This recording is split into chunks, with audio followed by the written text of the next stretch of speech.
देखो, पिछले क्लास में हम लोग पैकिंग फ्रैक्शन और पैकिंग एफिशिएंसी की बात कर रहे थे। हमने कहा था कि कोई भी अगर यूनिट सेल अगर है तो किसी भी यूनिट सेल का कितना फ्रैक्शनल स्पेस एटम के द्वारा ऑक्युपाई किया जाएगा, उसी को हम लोग क्या बोलते हैं, पैकिंग फ्रैक्शन या पैकिंग एफिशिएंसी बोलते हैं। जबकि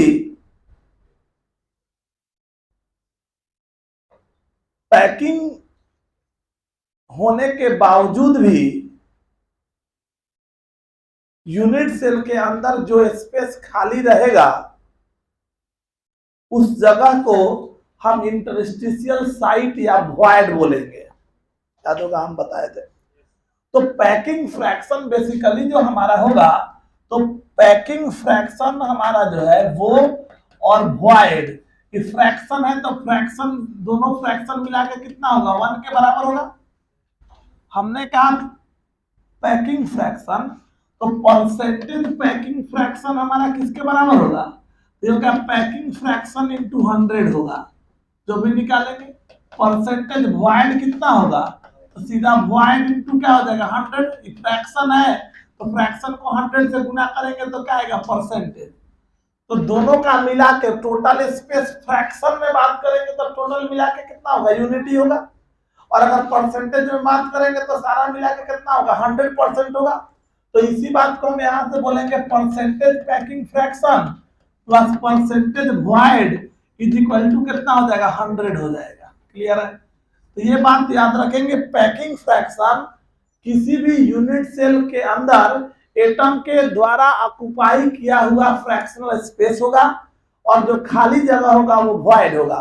पैकिंग फ्रैक्शन और वॉइड का सम 1 के बराबर होगा और परसेंटेज पैकिंग फ्रैक्शन और परसेंटेज वॉइड जो है वो मिलके कितना होगा, 100 के बराबर होगा। ये बात सबको समझ में आ रहा है। अब चलोगे, बात आता है कि ये पैकिंग फ्रैक्शन हम निकालेंगे कैसे। ठीक है, तो पैकिंग फ्रैक्शन निकालने का व्यवस्था मतलब हम बात कर रहे हैं calculation of packing fraction of unit cell, packing fraction of unit cells. हम यूनिट सेल के पैकिंग फ्रैक्शन की बात करने वाले हैं। तो एक बात समझो कि यूनिट सेल बना किसका है, एटम्स का। एटम के थ्रू ही वो पैक्ड होंगे। तो सीधा सा हो गया, जैसे हमने कहा कि इस रूम का कितना फ्रैक्शनल स्पेस हम लोग के द्वारा ऑक्युपाई किया गया, तो क्या करेंगे, हम लोग अपना सारा जो भी इसमें सब्सटेंस है सारे का वॉल्यूम निकाल लेंगे। फ्रैक्शन है तो इस रूम के वॉल्यूम को निकाल के उसको कंपेयर कर लेंगे। तो इधर सीधा अगर हम packing fraction of unit cell अगर हम बात करेंगे, packing fraction of unit cell equal to क्या होगा, तो volume of all atoms, volume of all atoms उस यूनिट सेल में टोटल कितने एटम्स प्रेजेंट है, वो volume of all atoms present in the unit cell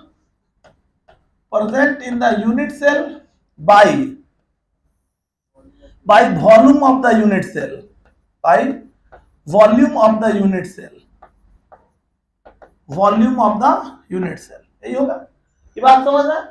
total कितना एटम उस यूनिट सेल को ऑक्युपाई किया वो, और बाई उस यूनिट सेल का वॉल्यूम, यही ना होगा packing fraction.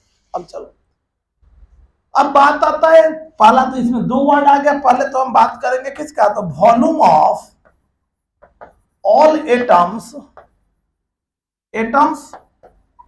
present in the unit cell is equal to, किसी भी यूनिट सेल में, यूनिट सेल के अंदर कितने एटम्स प्रेजेंट हैं, किसी भी यूनिट सेल के अंदर कितने एटम्स प्रेजेंट होंगे, Z के बराबर। क्लियर है बात। प्रिमिटिव यूनिट सेल है तो 1 एटम चाहिए, बॉडी सेंटर्ड के लिए 2 एटम चाहिए और फेस सेंटर्ड यूनिट सेल के लिए 4 एटम चाहिए, ये ना चाहिए। तो प्रिमिटिव के लिए Z का वैल्यू 1 है, बॉडी सेंटर्ड के लिए Z का वैल्यू 2 है, फेस सेंटर्ड के लिए Z का वैल्यू 4 है। इसका मतलब सीधा है कि प्रिमिटिव यूनिट सेल को बनाने में 1 एटम, इसका मतलब यह है कि volume of all atoms present in the unit cell, तो किसी भी यूनिट सेल के अंदर कितने एटम्स होंगे, जेड के बराबर। तो हम ले लिया क्या, volume Z, total number of atom present in the unit cell, into क्या हो जाएगा, volume of one atom, volume of one atom. एक एटम का वॉल्यूम निकालेंगे, उसको जेड से गुना कर देंगे तो क्या हो जाएगा, volume of all atom present in the unit cell आ गया। लाइन सबको समझ में आया। टोटल वॉल्यूम एटम का कितना, यूनिट सेल के अंदर एटम का वॉल्यूम कितना होगा, तो कितना एटम है वो आई इंटू एक एटम का वॉल्यूम, तो हमारा काम हो जाएगा। और एटम हमारा क्या होता है, स्फीयर, स्फेरिकल होता है, तो वॉल्यूम कितना हो जाएगा, 4/3 पाई आर क्यूब हो जाएगा। ये हमारा हो गया, ये ना होगा।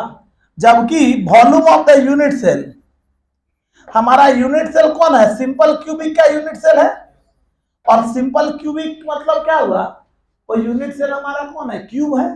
तो वॉल्यूम ऑफ यूनिट सेल मतलब क्या हो गया, वॉल्यूम ऑफ क्यूब, और क्यूब का वॉल्यूम हम जानते हैं क्या होता है, ए क्यूब होता है। ये बात सबको समझ में। तो हमारे पास हमने दोनों बातें यहाँ पे डिटरमाइन कर ली। क्या क्या डिटरमाइन कर लिए, तो हमने यहाँ निकाल लिया क्या, volume of all atom present in the unit cell आ गया, और वॉल्यूम ऑफ यूनिट सेल आ गया, ये दोनों आ गया। अब इसको हम कंपेयर करेंगे और वहां से हम पैकिंग फ्रैक्शन का वैल्यू निकालने वाले हैं। तो पहले इसको लिख लो, फिर इसको हम लोग और रिलेट करते हैं। तो ये बात सबको समझ में आ रही है क्या, कि अगर हमको पैकिंग फ्रैक्शन निकालना है तो पैकिंग फ्रैक्शन निकलेगा कैसे, तो सीधा हो जाएगा volume of all atom present in the unit cell by volume of the unit cell, यही करेंगे। Volume of the unit cell हो गया ए क्यूब, और जबकि volume of all atom present in the unit cell कितना हो गया, Z into 4/3 pi are cube. यहाँ तक बात समझ में आ रहा है। तो अल्टीमेटली अब यहाँ से अगर हम लिखेंगे तो हमारा पैकिंग फ्रैक्शन, गौर करो, यहाँ से packing fraction is equal to क्या हो गया, Z into 4/3 pi are cube upon क्या हो जाएगा, ए क्यूब हो जाएगा, यही होगा। अब यहां से अगर हम चलेंगे तो ये हमारे पास पैकिंग फ्रैक्शन का फॉर्मूला हो गया, वॉल्यूम ऑफ, ये वॉल्यूम हो गया एटम्स का, और नीचे हो गया वॉल्यूम ऑफ यूनिट सेल। ये बात सबको समझ में आ रहा है। चलो अब वन बाय वन जैसे बात करेंगे फ्रॉम प्रिमिटिव यूनिट सेल। अगर हम बात प्रिमिटिव यूनिट सेल का कर रहे हैं, गौर करना, तो प्रिमिटिव यूनिट सेल के लिए अगर तुम बात करोगे तो प्रिमिटिव यूनिट सेल के लिए जब प्रिमिटिव की बात करोगे तो इसके लिए जेड का वैल्यू कितना होता है, 1 होता है। अच्छा, और प्रिमिटिव में एक बात और जानते हो तुम, प्रिमिटिव यूनिट सेल के लिए रेडियस का वैल्यू क्या होता है, a/2 होता है। ये दो बात जानते हैं। चलो इस बात को हम लोग यहाँ पे यूज करते हैं। तो packing fraction is equal to, हम प्रिमिटिव यूनिट सेल के लिए बात कर रहे हैं, फॉर प्रिमिटिव यूनिट सेल हम लोग बात यहाँ कर रहे हैं फॉर प्रिमिटिव यूनिट सेल। तो packing fraction is equal to हो गया 1 into 4/3 into pi into R, R के जगह पे क्या होगा, a/2 का क्या हो गया क्यूब, अपॉन क्या हो जाएगा, अपॉन ए क्यूब हो जाएगा। यही होगा, समझ वाली बात। अब यहां से अगर यूज करोगे तो क्या होगा, 4/3 into pi into a cube upon 8 upon क्या हो जाएगा, अपॉन ए क्यूब हो जाएगा। ये ए क्यूब कैंसिल हो गया, ये 4 से ये कितना हो गया, ये 2 हो गया। ठीक है, ये हमारे पास आ गया कितना, ये 2 हो गया। अब चलो तो कितना हो जाएगा, इज इक्वल टू ये हो गया π/6 हो गया। क्लियर है, π/6। इसका वैल्यू जब निकालोगे तो इसका वैल्यू डिवाइड करोगे, इसका वैल्यू आएगा 0.52। कितना आएगा, तो इसका मतलब है कि पैकिंग फ्रैक्शन जो है फॉर प्रिमिटिव यूनिट सेल, अगर हम बात प्रिमिटिव यूनिट सेल की कर ले तो प्रिमिटिव यूनिट सेल का जो पैकिंग फ्रैक्शन है वो कितना आया, ये हो गया 0.52। तो स्वाभाविक है इसमें वॉइड कितना होगा, टोटल मिलके 1 है, तो अगर ये 0.52 है तो कितना होगा, 0.48 होगा। और परसेंटेज पैकिंग फ्रैक्शन अगर हम कहेंगे यहाँ, अगर ये हमारा कितना है, ये अगर 52% है, ये कितना होगा, परसेंटेज जो वॉइड है वो हमारा कितना होगा, 48% होगा। ये बात सबको समझ में आ गया। मतलब प्रिमिटिव यूनिट सेल के लिए अगर हम बात करेंगे तो प्रिमिटिव यूनिट सेल का कहानी यही होगा। क्लियर है क्या? तो तुमसे पूछा जाए कि प्रिमिटिव यूनिट सेल में कितना स्पेस खाली है, तो प्रिमिटिव यूनिट सेल का केवल और केवल 52% स्पेस ही एटम के द्वारा ऑक्युपाई किया गया। मतलब अभी भी 48% स्पेस जो है वो प्रिमिटिव यूनिट सेल के अंदर का खाली है। ये बात सबको समझ में आ रहा है? क्लियर है बात सबको? अब देखो, तो स्वाभाविक है यही बात अगर तुम बात करें किसके लिए, चलो दूसरा बात करेंगे हम बॉडी सेंटर्ड यूनिट सेल के लिए। For body centred unit cell, अब अगर बॉडी सेंटर्ड यूनिट सेल के लिए बात करेगा तो इसके लिए जेड का वैल्यू क्या होगा, जेड का वैल्यू हो गया 2 और रेडियस हमारा क्या हो गया √3a/4, याद होगा। तो यहां से जब पैकिंग फ्रैक्शन इक्वल टू तुम फार्मूला लेगा 4/3 जेड इंटू क्या था 4/3 pi are cube upon A cube, और यहां से जब तुम यूज कर लेगा तो ये हो गया 2 4/3 इंटू पाई इंटू आर के जगह पे √3a/4 का क्यूब है ना, और बाई क्या हो जाएगा, बाई ए क्यूब हो जाएगा, ये होगा। क्लियर है ना? अब जब तुम इसको यूज करेगा तो यहां से अगर तुम चलेगा तो तुम्हारे पास क्या होगा, इसमें जो वैल्यू हम यूज कर रहे होंगे, चलो पहले इसको उतार लोगे फिर पहले यहां तक लिखो फिर इसके आगे बढ़ेंगे हम लोग। तो यहाँ पे बॉडी सेंटर्ड यूनिट सेल के लिए बात करोगे तो बॉडी सेंटर्ड यूनिट सेल के लिए क्या था, जेड का वैल्यू 2 है और आर का वैल्यू √3a/4 होता है। फॉर्मूला में जब हम इसको पुट करेंगे तो हमारे पास आएगा 2 इंटू 4/3 इंटू पाई √3a/4 का क्यूब अपॉन क्या हो जाएगा, ए क्यूब हो जाएगा। और अगर तुम यहां से इसको यूज करोगे तो तुम्हारे पास ये क्या हो जाएगा, यहां से ये कितना हो जाएगा 2 इंटू 4/3 इंटू ये कितना हो जाएगा पाई इंटू ये कितना हो जाएगा 3√3 और बाई कितना हो जाएगा 4 इंटू 4 क्या हो जाएगा ए क्यूब, और अपॉन क्या हो जाएगा यहाँ पे अपॉन ए क्यूब हो जाएगा। ठीक है बात, मतलब ये जो यहाँ पे वैल्यू हमारे पास होगा ये इतना और बाई ए क्यूब रहेगा। ठीक है, ए क्यूब। तो ये जो हमारे पास जो वैल्यूज हम लोग यूज कर रहे हैं ए क्यूब हो गया, ये यहां से अगर जाएगा तो ये ए क्यूब से ए क्यूब कैंसिल हो गया है? उसके बाद क्या होगा 4 से अगर इसको काटते 4 8 हो गया, तो 8 से ये कट के नीचे कितना हो जाएगा, ये 2 8 बच गया, ये 3 से ये 3 कट गया तो कितना आ गया यहाँ से √3p/8 ये ना होगा √3π/ कितना हो जाएगा 8 हो जाएगा। ये बात समझ में आ रहा है? कितना आ गया √3π/8। मतलब यहां से अगर जाएगा तो पैकिंग फ्रैक्शन का वैल्यू निकाला, ये वैल्यू आया √3π/8 और इसका वैल्यू आएगा, इसको कैलकुलेट करोगे तो इसका वैल्यू आएगा 0.68 और यहाँ जो वॉइड आएगा वो कितना आएगा 0.32 और परसेंटेज पैकिंग फ्रैक्शन जब हम यहाँ निकालेंगे तो आएगा 68% और परसेंटेज वॉइड जब निकालेंगे तो ये हमारा आएगा कितना 32%। ये हमारा जो है ये जो वैल्यू है ये बात हमारा समझ में आ रहा होगा सबको।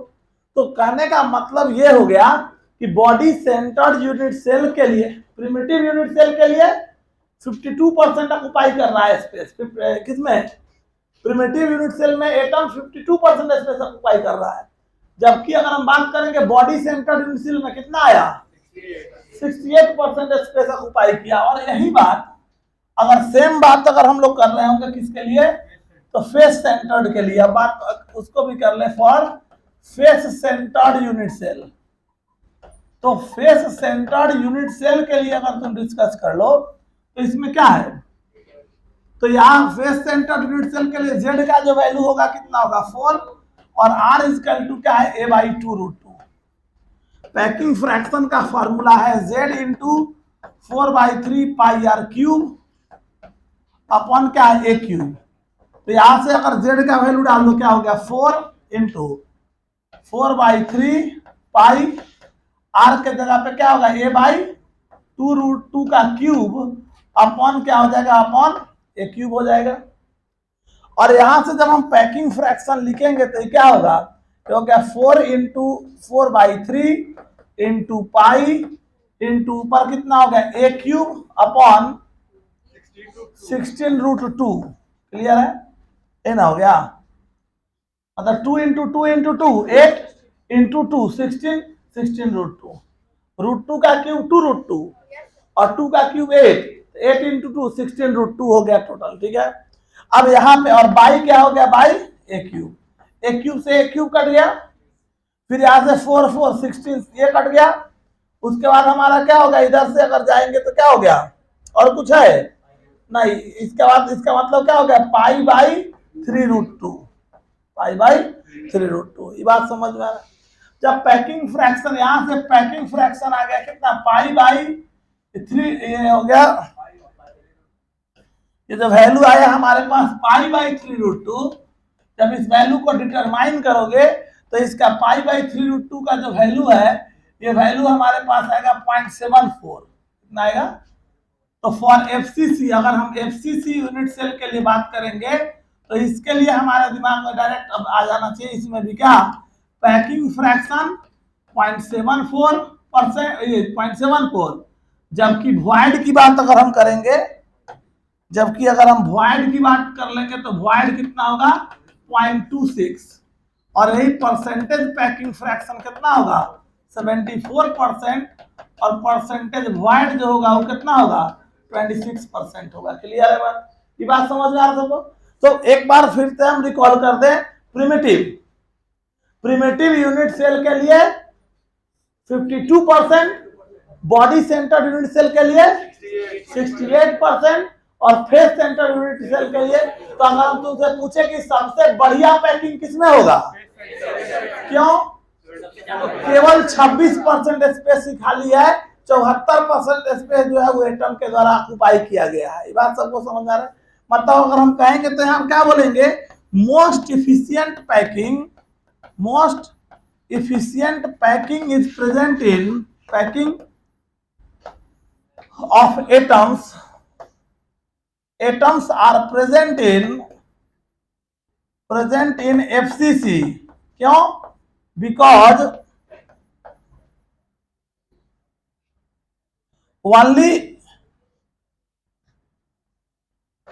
only 26% space, only 26% space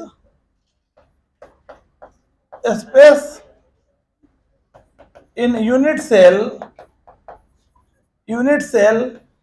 is vacant. Clear है बात सबको, चलो तो उतार लेंगे इसको भी, फिर आगे बढ़ते हैं हम लोग। क्लियर है बात। अब देखो, तो अभी तक मैथमेटिकल कैलकुलेशन में हम लोग 3 बात डिस्कस कर चुके। पहला जेड वैल्यू की बात, फॉर्मूला यूनिट की बात, दूसरा radius of atom in the given unit cells, और तीसरी बात हुई पैकिंग फ्रैक्शन की, कि कोई भी यूनिट सेल का जब फॉर्मेशन होगा तो एटम्स उसका कितना फ्रैक्शनल स्पेस जो है उसको एटम ऑक्युपाई कर रहा है, इसकी बात हो गई। क्लियर है, यहां तक हम लोग डिस्कस किए हैं, ये बात सबको क्लियर हो रहा है। चलो अब बात यहां से हम आगे बढ़ रहे हैं। अगला बात हमारे पास आता है पैकिंग फ्रैक्शन के बाद अगला कैलकुलेशन है डेंसिटी का कैलकुलेशन, मतलब यूनिट सेल जो हमारा है उसकी डेंसिटी को हम कैसे कैलकुलेट करेंगे, थोड़ा उसके बारे में हम लोग बात करते नजर आएंगे। तो चलो नेक्स्ट हेडिंग डाल देंगे, कैलकुलेशन ऑफ, हेडिंग डालेंगे calculation of density of unit cell, calculation of density of unit cell, calculation of density of unit cell, unit cell के डेंसिटी का कैलकुलेशन। देखो जैसा कि हम जानते हैं density of unit cell, density क्या होता है, मास बाई वॉल्यूम, है ना होता है। तो density of unit cell equal to क्या हो जाएगा, मास ऑफ यूनिट सेल, और बाई क्या हो जाएगा, by volume of unit cell, volume of unit cell, A ना लिखेंगे, mass of unit cell by volume of unit cell, volume of unit cell A लिखेंगे। अब सोचो यूनिट सेल किस चीज का बना हुआ है, एटम्स का, तो यूनिट सेल का मास मतलब क्या, वो एटम का मास जो उसके अंदर प्रेजेंट है। मतलब सीधा सा अगर हम बात कहेंगे तो हम कहेंगे mass of unit cell is equal to क्या हो जाएगा, mass of all atoms, mass of all atoms present in the unit cell, present in the unit cell, ये ना होगा। अच्छा अब किसी भी यूनिट सेल में कितने एटम होंगे, Z के बराबर, यही ना होंगे।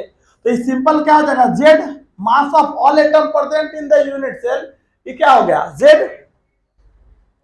मतलब Z हो गया क्या, total atom present in the unit cell, into क्या हो जाएगा, मास ऑफ वन एटम। हम क्या करेंगे, एक एटम का मास निकाल लेंगे और उसको Z से गुना कर देंगे तो टोटल एटम का मास आ जाएगा। इतना बात समझ में आ रहा। अच्छा एक एटम का जो मास होता है वो बराबर होता है atomic mass by Avogadro number के, मोल कॉन्सेप्ट में हम पढ़ाए हुए हैं। मास ऑफ वन एटम जो होता है वो बराबर होता है किसके, atomic mass by Avogadro number के, atomic mass by Avogadro number, ये बराबर होगा atomic mass by Avogadro number के। तो यहां से अगर हम जाएंगे तो क्या होगा, Z इंटू एटॉमिक मास जो हमारा होगा ये होगा M, और बाई एवोगैड्रो नंबर हो गया क्या, Na हो गया। ये हो गया mass of the unit cell. ये बात सबको समझ में आ गया, मास ऑफ यूनिट सेल कितना हो गया, Z into M by Na आ गया। क्लियर है बात। अब आ जाओ, जबकि बात करें किसका, वॉल्यूम ऑफ यूनिट सेल, तो अब यूनिट सेल का वॉल्यूम सेल का तुम खुद समझ रहा है क्या, ये क्यूब हो जाएगा। तो अब डेंसिटी की बात कर लेगा, density of unit cell, unit cell इसको अगर तुम D मानेगा तो सिंपली क्या हो गया, कितना आया mass, Z into m by Na, ना आया, Z into m by Na आया।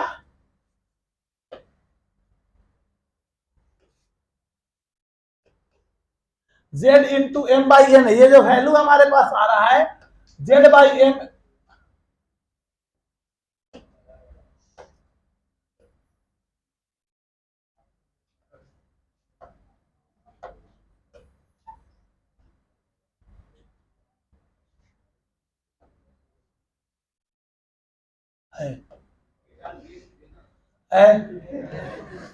आखिर क्यों दिक्कत कर रहा है ये भी तो जानना चाहिए। ओफो सनकेगा तू, नजर लगा के लड़ाई खत्म करा देगा तो मार के सोटिया देंगे फिर। अगर ये उड़ा तो तुम नहीं तो नहीं, ये कॉन्सेप्ट सही है। देखो उसी को हटा दो, है कि नहीं? इसको आईक्यू लेवल कहते हैं। चलो देखो, तो Z into m by Na ये हो गया, अपॉन हमारा एज लेंथ, ये वॉल्यूम कितना हो गया, ए क्यूब हो गया। क्लियर है। तो यहां से अगर हम चलेंगे तो डेंसिटी हुआ क्या हो गया, Z इंटू एम बाई क्या Na इंटू क्या हो जाएगा, ए क्यूब। यही डेंसिटी का फॉर्मूला हो गया। क्लियर है। तो डेंसिटी जो हमारे पास आ गया, यूनिट सेल की डेंसिटी निकालने के लिए फॉर्मूला क्या हो गया, Z into m by Na into a cube. तो जहां पे Z तो ये हमारा वेयर, हमारा Z क्या है, फॉर्मूला यूनिट, Z हो गया फॉर्मूला यूनिट। यहाँ पे M जो है वो अगर एटम रहेगा तो एटॉमिक मास, और अगर मॉलिक्यूल रहेगा तो मॉलिक्यूलर मास या मॉलिक्यूलर वेट रहेगा। याद रहेगा, एटम रहा तो एटम, क्योंकि हम जानते हैं कि हमारा वो लैटिस पॉइंट पे कौन गया है, एटम, मॉलिक्यूल या आयन कोई भी हो सकता है। तो अगर एटम रहेगा तो एटॉमिक मास, मॉलिक्यूल रहेगा तो मॉलिक्यूलर मास कंसीडर करेंगे। ठीक है।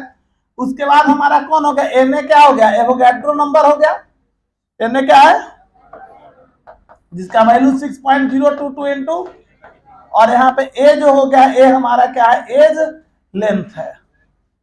फिर एज लेंथ हो गया।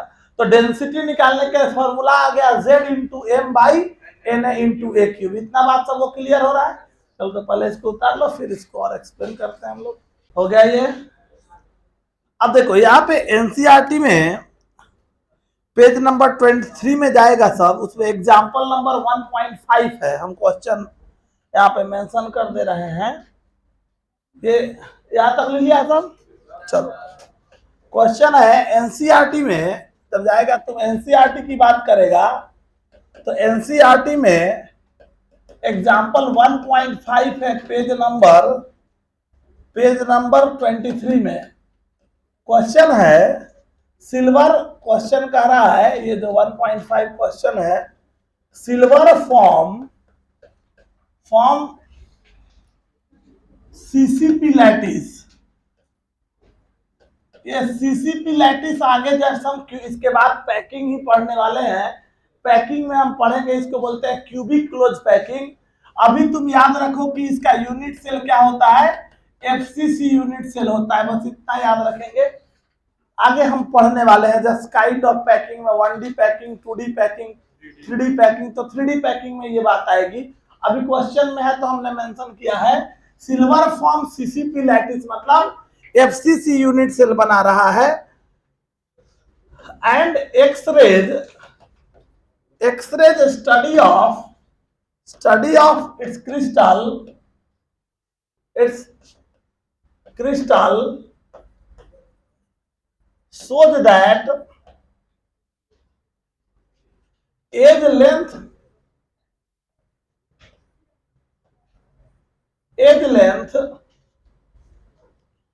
of its unit cell is 408.6 picometer. Calculate the density of silver.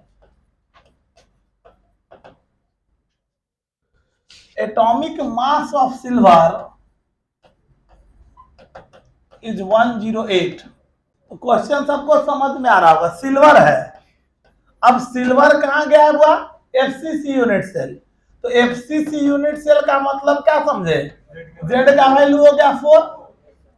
अच्छा, इसमें और तुमको क्या दिख रहा है, इसमें एक्सरे स्टडी सिल्वर है, तो सिल्वर का एटॉमिक मास हमको कितना दिया है, 108।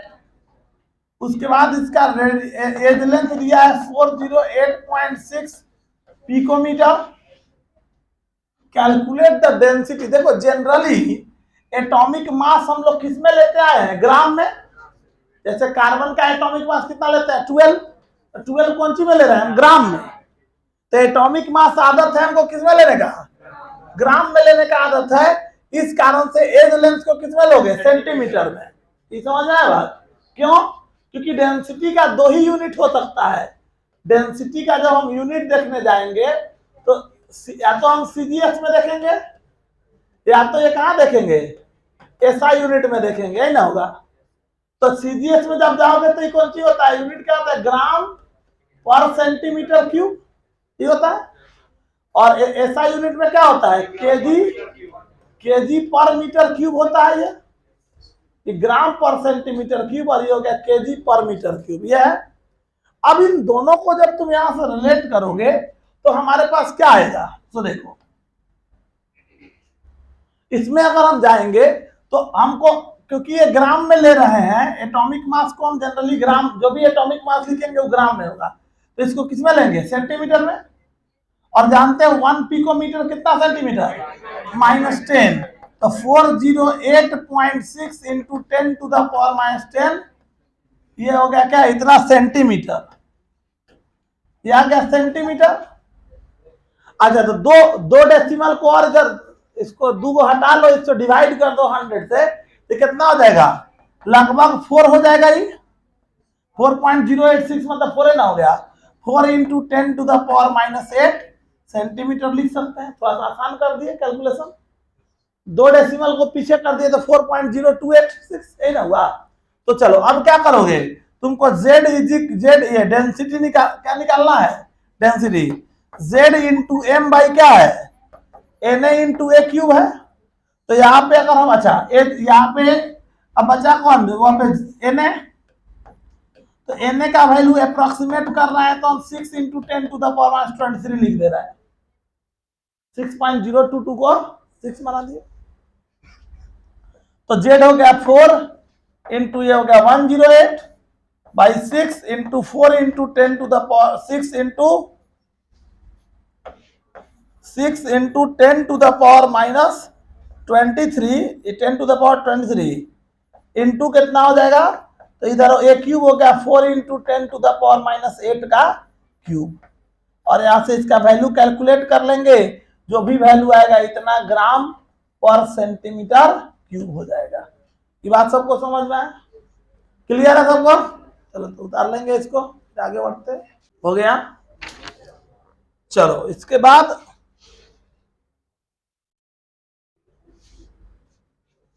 तो ये क्वेश्चन तो सबको समझ में आ गया, बस इसमें क्या है थोड़ा सा अलग था, सीसीपी को अभी याद रखना है, अगले क्लास में जब वो पढ़ेंगे पैकिंग तो खुद ब खुद क्लियर होगा। अब एक बात गौर करोगे, इसमें एक क्वेश्चन और हमारे पास आता है, ये इंटेक्स क्वेश्चन है, इंटेक्स क्वेश्चन पेज नंबर 24 का इंटेक्स क्वेश्चन है 1.18, इंटेक्स क्वेश्चन 1.18 क्वेश्चन है,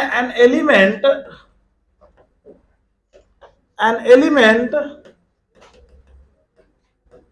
with molar mass 2.7 into 10 to the power -2 kg per mole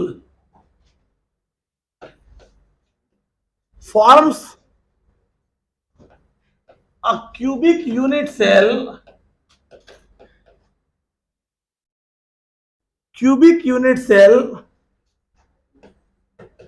with edge length 405 picometer if its density is 2.7 into 10 to the power 3 kg per meter cube.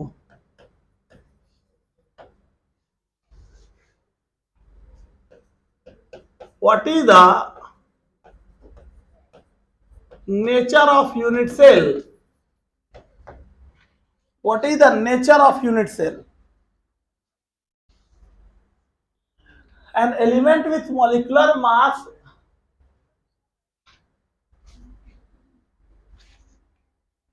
2.7 into 10 to the power -2 kg per mole forms a cubic unit cell with edge length of 405 picometer if its density is 2.7 into 10 to the power 3 meter cube. What is the nature of the unit cell? What is the nature of the unit cell? उस unit cell का क्या nature होगा? Nature of the unit cell मतलब समझ रहा है ना, क्या जेड निकालने के लिए बोला जा रहा है। अब जेड का जो वैल्यू होगा, जेड का वैल्यू अगर 1 के करीब आएगा तो प्रिमिटिव है, 2 के करीब आएगा तो बॉडी सेंटर्ड है, और 4 के करीब आएगा इसका मतलब स्पेस सेंटर्ड हो। सिंपल सा बात है। तो सबसे पहली बात है, एक एलिमेंट है, और ये एलिमेंट जो है वो एक कहता है कि ये क्या बनाया, यूनिट सेल का फॉर्मेशन कर रहा है। तो कह रहा है कि जो यूनिट सेल बन रहा है वो यूनिट सेल कौन है, यूनिट सेल कौन है का मतलब हमसे क्या पूछा जा रहा है, उसका जेड का वैल्यू क्या है। ठीक है, क्वेश्चन नहीं पूछा जा रहा है। और तुमको दिया है इसका मॉलिक्यूलर वेट दिया है 2.7 into 10 to the power -27 KG है, तो केजी है, इसका मतलब सीधा हो गया केजी में 2 इतना केजी दिया हुआ है।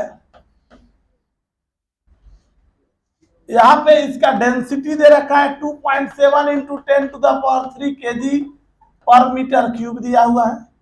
इसका मतलब क्या है, एसआई डेंसिटी भी एसआई यूनिट में दिया है। अगर ये सीजीएस में रहता तो इसको ग्राम में कन्वर्ट कर लेते, इन्हीं केजी में है तो इसको वही यूज कर रहा है। चलो इसके बाद हम डाटा में जाएंगे, हमको क्या दे रखा है, इसका एज लेंथ दिया हुआ है हमको कितना 405 पिकोमीटर, तो -12 मीटर कर दिए, पिकोमीटर को मीटर में कन्वर्ट कर लिए। तो अब हमारे पास डेंसिटी इजकल टू क्या है, Z into m by N A into a cube है, ठीक है। तो यहां से हम कैलकुलेट कर लेंगे, D हो गया 2.7 into 10⁻³ is equal to Z into 2.7 into 10⁻⁻² upon N A 6.022 into 10⁻23 into 405 into 10⁻⁻12 का क्यूब। इसको कैलकुलेट कर लेंगे, यहां से हमारा क्या आएगा Z, यहां से Z का वैल्यू निकाल लेंगे और Z का वैल्यू जिसके करीब होगा उसके अनुसार से उसका वैल्यू हम प्रिडिक्ट करते नजर आएंगे। बात सबको समझ में आ रहा है, क्लियर है बात। 3.8 के आसपास आ रहा होगा तो फेस सेंटर्ड होगा। ये वैल्यू अगर 3 के आसपास आ रहा है, 3.8 वेट आ रहा है, मतलब क्या हो गया, मतलब 4 के आसपास आ गया, और 4 के आसपास आ गया इसका मतलब है क्या, एफसीसी होगा। क्लियर है बात, ये बात सबको समझ में आया।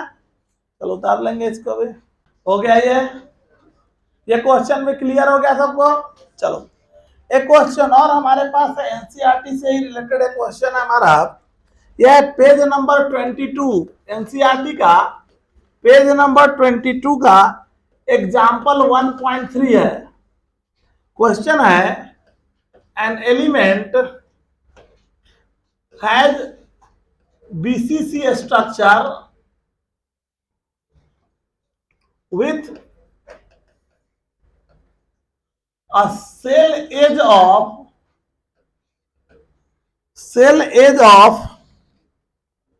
288 picometer. The density of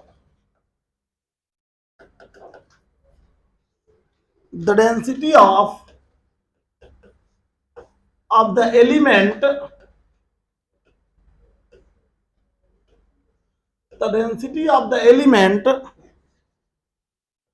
is 7.2 ग्राम पर सेंटीमीटर क्यूब। बीसीसी है,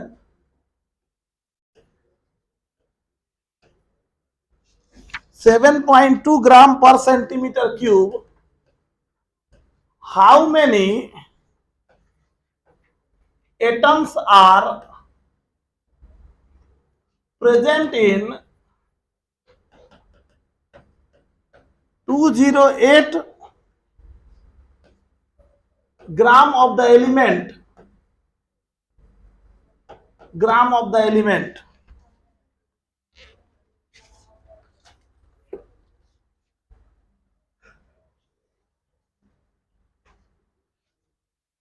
208 gram of the element.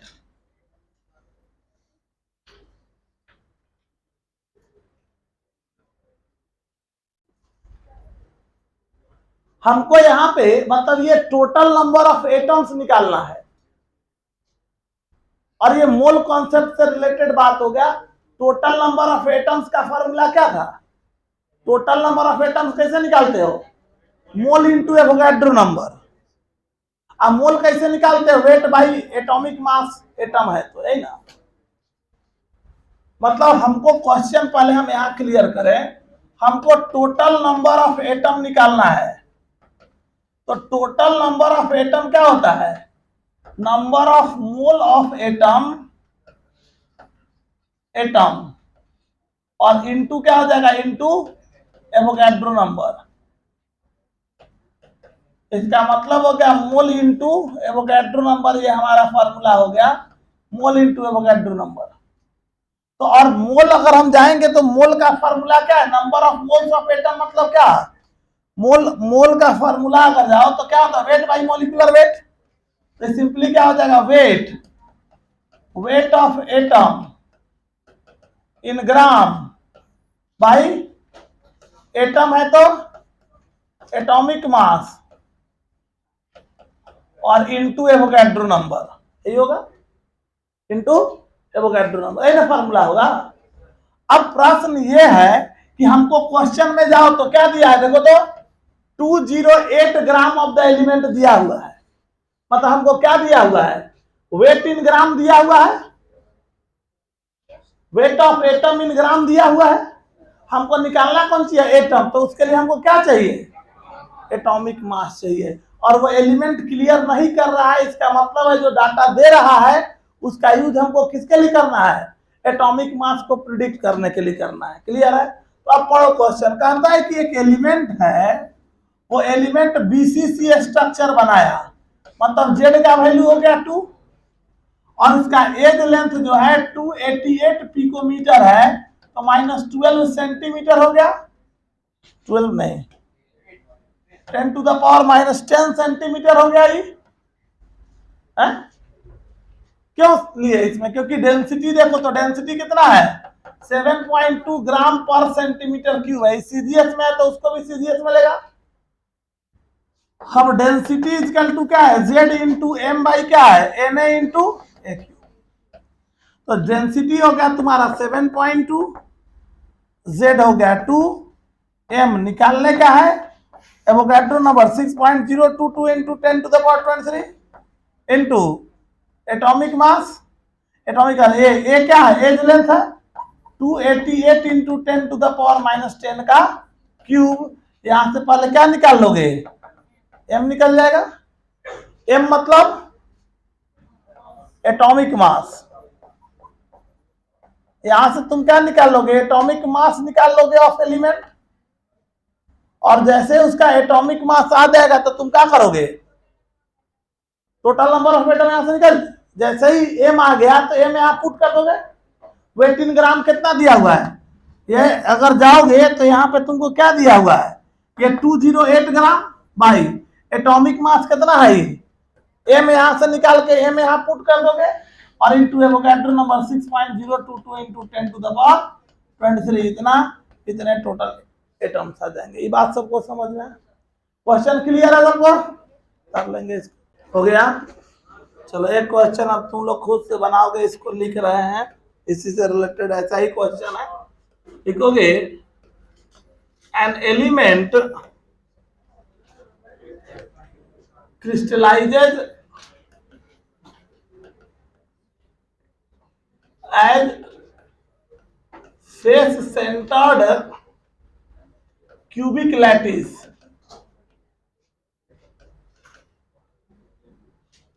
with density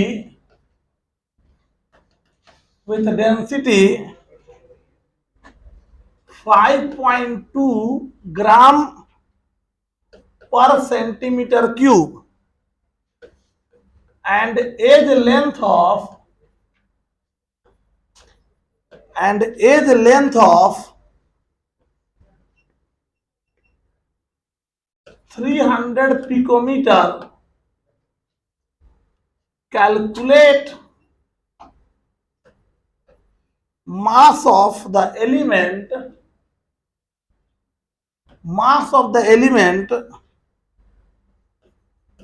which contains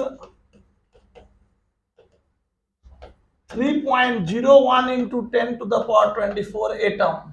देखो इस क्वेश्चन में क्या कह रहा है, हमको निकालने के लिए कहा जा रहा है मास ऑफ, पिछले क्वेश्चन में क्या था, मास दिया गया था और एटम्स निकालना था। इसमें क्या दे रहा है, एटम्स दिया हुआ है, मास निकालना है। तो इसका मतलब यह है कि टोटल नंबर ऑफ एटम हम पढ़े हैं इक्वल टू क्या हो गया, वेट, पिछले क्वेश्चन में किया है, वेट बाय मॉलिक्यूलर वेट, मतलब weight of atom by molecular weight of atom, और इनटू क्या है, इनटू एवोगैड्रो नंबर है। तो इस क्वेश्चन में ये दिया हुआ है कितना, 3.01 इंटू 10 टू द पावर 24। ये हमको निकालना है x बाई मॉलिक्यूलर वेट का वैल्यू, ये जो है इसी को हमको निकालना है, जबकि ये वाला वैल्यू हमको नहीं दिया हुआ है और सब तो डाटा पता ही है। इसका सीधा मतलब है कि ये वाला जो वैल्यू है इसी को निकालने के लिए डाटा दिया हुआ है। ठीक है, अब तुम डाटा को देखोगे तो ये एलिमेंट है वो एलिमेंट गया किसमें है, एफसीसी। तो बात क्लियर हो गया, जेड हो गया 4। यहाँ पे डेंसिटी हमको दे रखा है 5.2 ग्राम पर सेंटीमीटर क्यूब। अंडरस्टूड है। यहाँ पे एज लेंथ, यहाँ पे अगर हम जाएंगे तो हमको क्या है, एज लेंथ। एज लेंथ कितना हो गया, एज लेंथ 300 पिकोमीटर। तो 300 इंटू 10 टू द पावर -10 क्या हो गया, सेंटीमीटर। इधर कर देगा तो क्या हो गया, 3 into 10 to the power -8 centimetre होगा ना। अब यहाँ पे सब वैल्यू तुम यूज करोगे तो डेंसिटी इक्वल टू क्या हो गया, z into m by N A into a cube. ये हो गया 5.2 इक्वल टू z हो गया 4। m निकालना है 6.022 या 6 डायरेक्ट कर दो, आसान करो। 6 into 10 to the power 23 into a 3 into 10 to the power -8 का क्यूब। और यहां से हम क्या निकाल लेंगे, पहले एटॉमिक मास निकाल लिए, और एटॉमिक मास को लाके m का मतलब क्या हुआ, एटॉमिक मास। और जैसे ही एटॉमिक मास आ गया, इस एटॉमिक मास को यहाँ से उठा के यहाँ पुट कर दिए, यहाँ से क्या आ जाएगा, x का वैल्यू आ जाएगा। ये निकालना है हमको।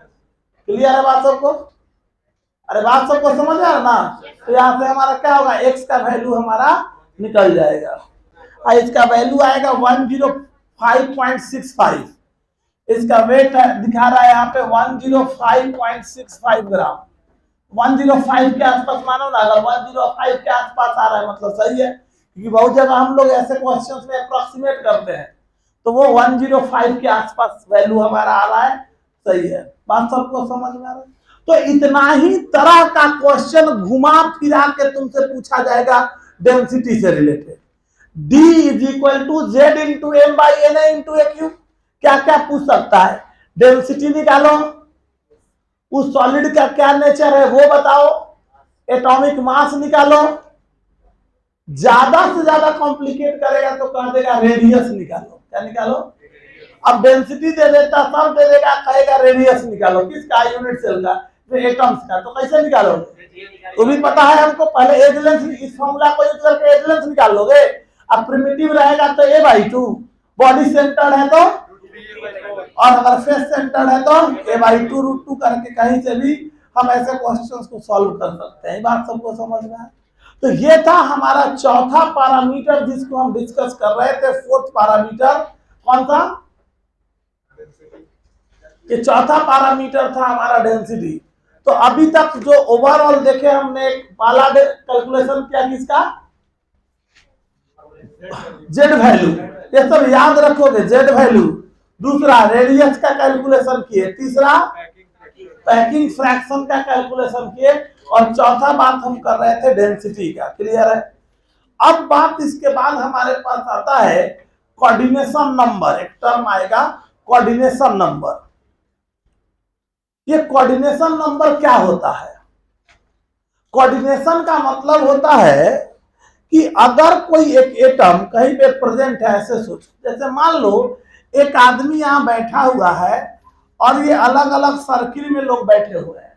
तो अगर हम यहाँ पे गौर करेंगे तो इसमें आदमी यहाँ भी बैठा हुआ है मान लो, और आदमी यहाँ भी बैठा हुआ है। तो इसके डायरेक्ट संपर्क में कौन आएगा? ये आदमी, ये सब आएगा कि ये आएगा? इसके डायरेक्ट संपर्क में आने वाला कौन होगा? ये होगा। तो किसी भी एक एटम को डायरेक्टली जितना एटम सराउंड करेगा, या यूं कहो, एक एटम किसी भी यूनिट सेल के अंदर एक एटम से डायरेक्टली जितने एटम्स जुड़े हुए होते हैं, उसी को हम उसका क्या बोलते हैं? कोऑर्डिनेशन नंबर बोलते हैं। क्या बोलते हैं? Coordination number. मतलब कोऑर्डिनेशन नंबर क्या हो गया? तो total number of atoms directly surround the central atom, और coordination number is the total number of atoms directly attach with the central atom.